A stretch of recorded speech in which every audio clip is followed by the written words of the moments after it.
जंतर मंतरवरील विद्यार्थी आंदोलनामुळे जनतेच्या मनातली भीती घालवली असं वक्तव्य मनसेचे नेते संदीप देशपांडेंनी केलंय। तसंच सरकार विरोधकांविरोधामध्ये तपास यंत्रणांचा वापर करत असल्याचा आरोपही त्यांनी केलाय।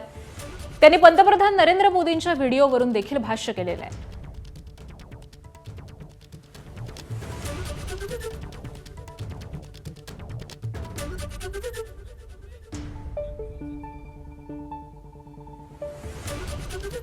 ज्या पद्धतीची या देशामध्ये एक हुकुमशाही व्यवस्था उभा करण्याचा प्रयत्न करत होते की आमच्या खिशात निवडणूक आयोग पण आहे, आमच्या खिशात न्यायालय पण आहे, मला असं वाटतं बरं तुम्ही त्यांच्या विरोधात बोललं की घरी ईडी येणार, घरी सीबीआय येणार, या सगळ्या गोष्टी होत होत्या।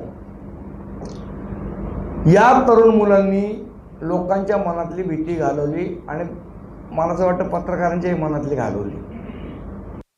पहिली तर गोष्ट त्यांनी पहिले लोकांची माफी मागितली पाहिजे ॲज अ पंतप्रधान की तुम्ही लहान मुलांच्या अंगावर पोलीस सोडले आणि लाठ्या झाडल्या त्याच्या ना। विक्टिम कार्ड, याला इंग्रजीमध्ये एक शब्द आहे विक्टिम कार्ड, खेळण्याचा प्रयत्न पंतप्रधान करतायत। आता एवढ्या वेळा खेळलेत विक्टिम कार्ड आणि एवढं तुम्हाला हे तर 90 वर्षाच्या बाईला लाईनीत का उभं केलेलं तुम्ही? आपण घरी जाताना आपल्या आईच्या पाया पडतो तेव्हा काय कॅमेरा घेऊन जातो? एबीपी माझा, उघडा डोळे बघा नीट।